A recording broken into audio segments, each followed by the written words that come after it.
What if Ron Weasley was sorted into Hufflepuff instead of Gryffindor? Part 6. Before we even begin, I just want to say, I'm sorry. Hey, brother! Oh boy, you guys, we are in the midst of the Triwizard Tournament, and if you will recall, both Harry and Ron ended up as school champions, the Flair and the Spare. Neither, however, intentionally entered the competition. Harry's name was added by a mysterious party, while Cedric Diggory entered Ron, feeling that he truly represented Hogwarts and Hufflepuff House best after hearing of his Badger Patronus. And he's just overall a good enough friend of Ron's to know that he often feels overshadowed by his adopted brother. Harry and Ron have been on somewhat rocky terms this year, as Harry opted to go live with Sirius, who's been helping mentor Harry through the tournament so far, rather than returning to his adopted family, the Weasleys. Ron also found himself experiencing several levels of disbelief of the night the Goblet spat out the champions, first pleasantly at discovering he was to be the champion, and then frustrated by the announcement that Harry had been chosen as well. It's a real kick him while he's up situation. And last we both left them, both boys had just completed the first task. Ron, by impressive use of the Harry Kane hurl, which I just want to say that we found out after the fact that Harry Kane is an actual English footballer. That was not intentional. We were just trying to come up with a Harry-themed name to be the opposite of the Wronski feint, but oh well. Harry, meanwhile, took Sirius's advice and managed to land a nasty conjunctivitis curse on the Horntail. So how will the boys be scored? Who will they take to the Yule Ball? Who will they need to rescue from the lake? And what awaits them in the maze? Today, we'll find out. Hey, brother! Harry stared up at the judges with bated breath. He'd done it. He could hardly believe it, but he'd managed to get past the dragon. Ron had scored a 39 to Crumb's 40, although Harry had noticed a large amount of booing when Karkaroff had given his score. Ron seemed to have been docked points for his crash on the broom and catching flame before exiting the arena. Harry's scores appeared: 9 from Dumbledore, 7 from Madame Maxine, 8 from Crouch, 10 from Ludo, and a 5 from Karkaroff. 39 points, tied with Ron. Karkaroff clearly doing some point fixing as usual here, but claimed Harry had copied Crumb's tactic since he also used the conjunctivitis curse. Never mind that Crumb's dragon had smashed some eggs while Harry's had not. Either way, the first task is over. The champions are now tasked with solving their golden eggs before the second task in February. Of course, before we get there though, we also have the unexpected task, the asking of dates to the Yule Ball. As ever, it comes as a huge shock to Harry, as he really doesn't exactly have any idea who he'd ask, although is certainly asked by quite a few girls. I am the chosen one. Whack! Not yet, Harry, not yet! Ron, however, seems to be really enjoying the attention he's been getting since the first task. Everyone agreed that his use of the Hurricane Halt was inspired, and Ron is excited about the prospect of asking someone to go to the Yule Ball with him. In fact, Ron even has new dress robes this time around. Mrs. Weasley decided that Ron deserved a reward for becoming school champion. Cedric, despite not being a champion this time around, finds out he will still end up as part of the opening ceremonies when, to his surprise, Fleur Delacour asks him to the Yule Ball, which of course he accepts. Hashtag Fledrick. Clur? That would be Cedric and Fleur. Meanwhile, Harry, growing more desperate as the dance draws nearer, realizes his best friend Hermione might make a great date. He's not necessarily interested in the romance of it all, but thinks it might make for a fun evening. To his dismay, however, it turns out that Hermione already has a date, but is being very dodgy about saying who it is. Despite only asking Hermione as a friend, Harry can't help but feel oddly disappointed that this plan didn't work out. To his surprise, however, he is cornered one day just outside the Great Hall by none other than Cho Chang, who asks him to go to the ball. What? Cherry is back!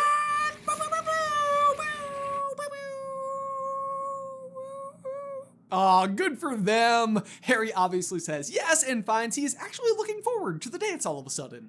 Who knew? But as usual, the unexpected task comes with unexpected twists. Harry arrives in the Great Hall to meet Cho, and they've spent some time together since she asked him, and it turns out they are able to bond quite nicely over Quidditch. But much to his shock, Ron arrives with Hermione. A pang of something Harry can't quite place erupts inside of him. His best friend is here with his brother, who has barely spoken to him all year. Does he feel betrayed by either of them? Both of them? Neither? Had Ron asked Hermione just to spite him? Did he actually like her? Or were they just here as friends as well? Even more shocking, though, is Krumm's arrival with none other than Ginny, which may seem kind of out of left field, but if you'll recall at Bill and Fleur's wedding in the main saga, Ginny is the first person he notices after asking if Hermione and Ron were together. Either way, every other girl in the school is jealous of her. Ron and Harry are not impressed and feel immediately protective over their little sister, a rare moment of unity for them, but their tirades are interrupted by the start of the dance. And you know what? Everyone, even Ron and Harry, have a stupendous time because wizard school is supposed to be fun, gosh darned it! Also, Neville, in case you are wondering, ends up going with Parvati. Hashtag Parvol? Hashtag Pat Bottom? It can't be Pat Bottom. Or can it? You know what? I'm here for it. You really don't see enough Neville Parvati ships, do ya? That's gonna be one of the dumbest jokes we've ever heard. I can't say it's our best.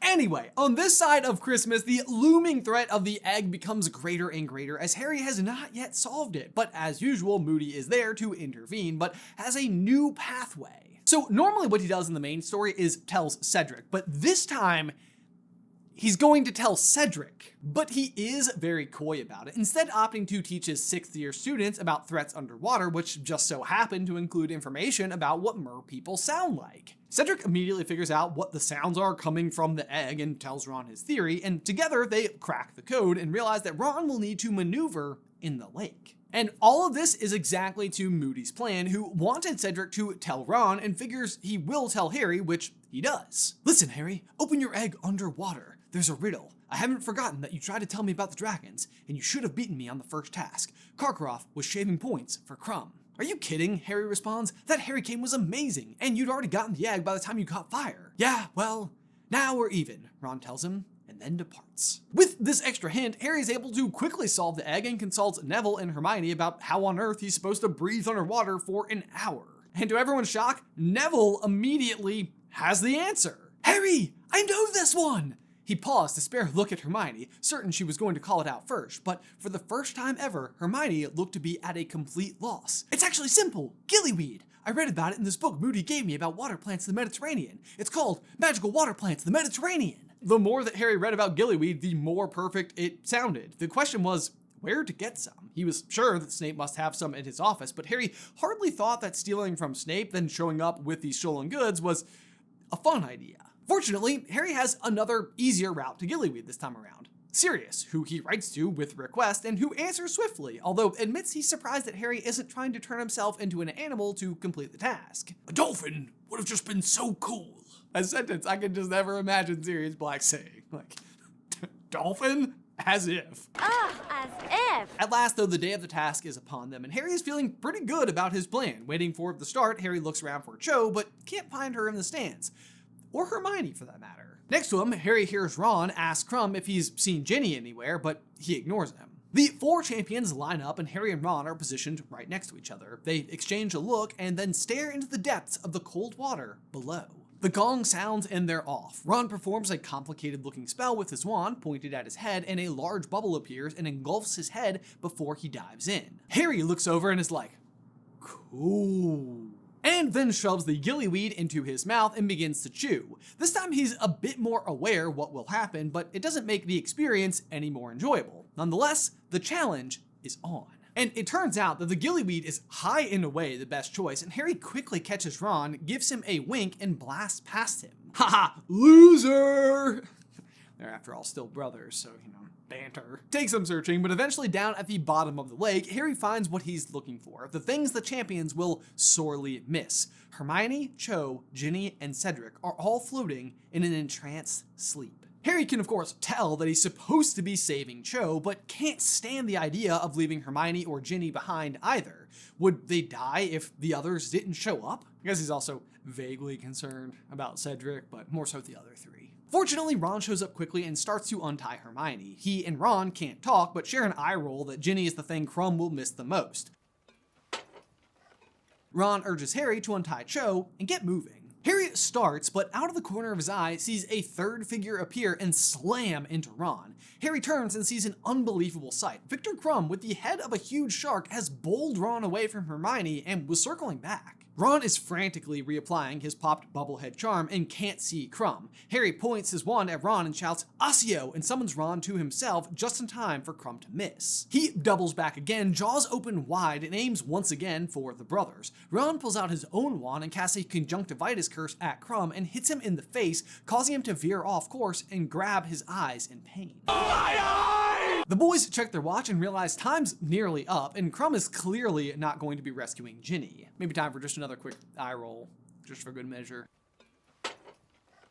Harry pulls Ron back and convinces him they should take her too, and Ron realizes Fleur isn't coming. As per usual, she got attacked by the Gryffindors, and decides they should also rescue Cedric. So Harry, with Cho and Ginny in tow, and Ron with Cedric and Hermione, slowly start working their way towards the surface. Harry knows his gillyweed is set to expire any moment. They can only just see the surface of the water above. They kick, and with one last burst of effort, all six break the surface of the water, gasping for air. It's an extraordinary showing by both Harry and Ron, who came in after the allotted hour, but having successfully saved all of the hostages and returning to the surface at the same time, earned matching marks of 40 points apiece. They tell the judges about Krum's behavior, and when questioned about it, Krum says he doesn't even remember doing it, just that it felt like after he jumped in, somebody was telling him what to do. To which Moody chimes in that his transfiguration spell probably just went wrong, likely that the shark brain took over and started giving commands.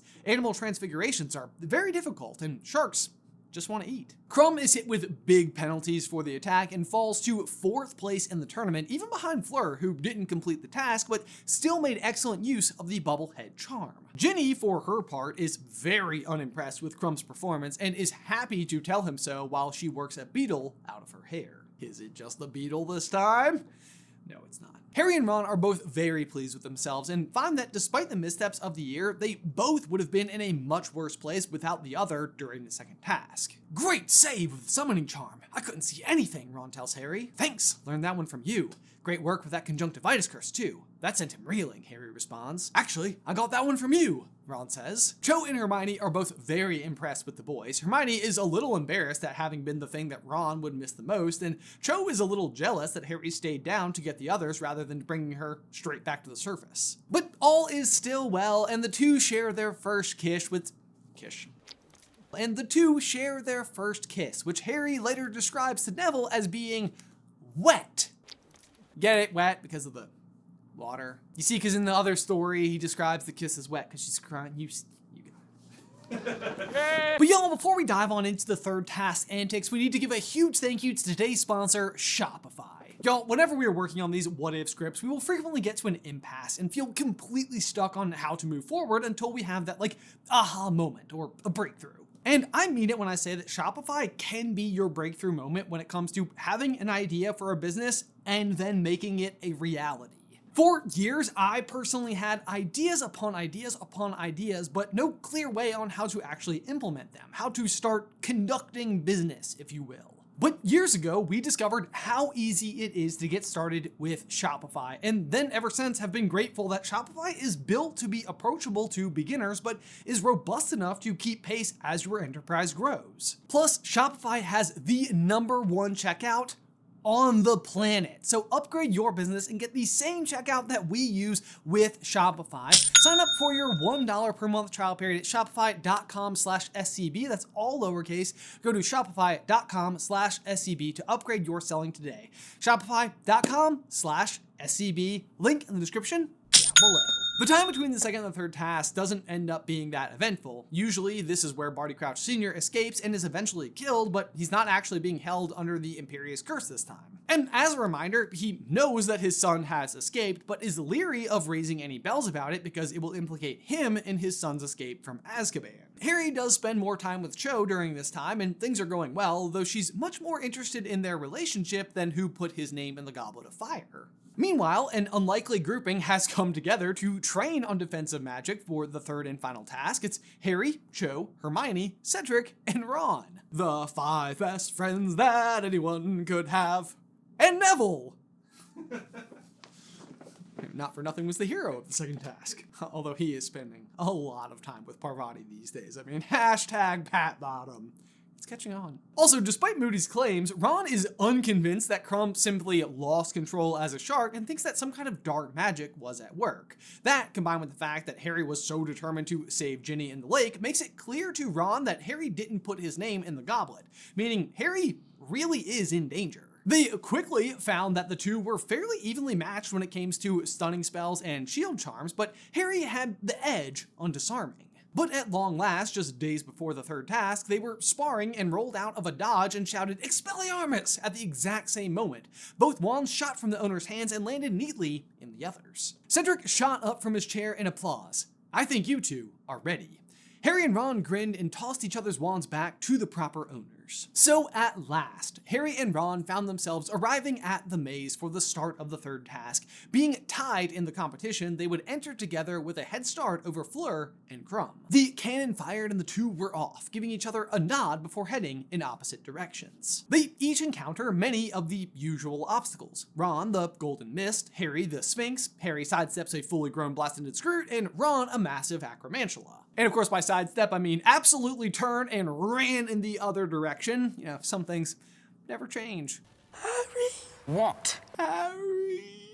At full sprint, Ron turns corners at random, which he's grateful are free of obstructions, until he finally rounds one last turn, and standing just 30 feet away is Victor Crumb. Ron grips his wand hesitantly. Was Crumb telling the truth about the shark head? Was he about to attack Ron again? Sure enough, Crumb's wand hand shot forward. Crucio! Ron reacts on instinct and barely produced a shield charm in time, but it shattered as Crumb's curse collided and forced Ron's wand from his hand, leaving him defenseless. Are you mad? Ron screamed into the darkness, but Crumb simply spun and fired another jinx that narrowly missed Ron's head. It collided with the hedge behind him and caught fire. Nearby, Harry overheard the commotion and started racing around corners looking for the source of Ron's shouting. He sprang onto the scene with Ron to his left and Crumb to his right. Instantly, Harry points his wand at Crumb and shouts, Expelliarmus! Crumb's wand goes flying, but while the wand is in the air, Crumb doesn't miss a beat and starts sprinting at Ron. Harry throws his own wand in Ron's direction and snatches Crumb's from the air in one fluid motion. Ron catches Harry's wand, and at the same moment, they both shout, Stupefy! And Crumb is blasted backwards and collapses in a heap. What was that? Ron shouted, looking at a clueless Harry for an explanation. No clue, Harry responds, looking at Crumb in stunned disbelief. Not quite as stunned as Crumb looks, am I right? Meanwhile, behind them, the flaming hedge has burned down, and there it is, the Triwizard Cup. Ron, Harry quietly breathed out. Ron turned and stared silently at the cup.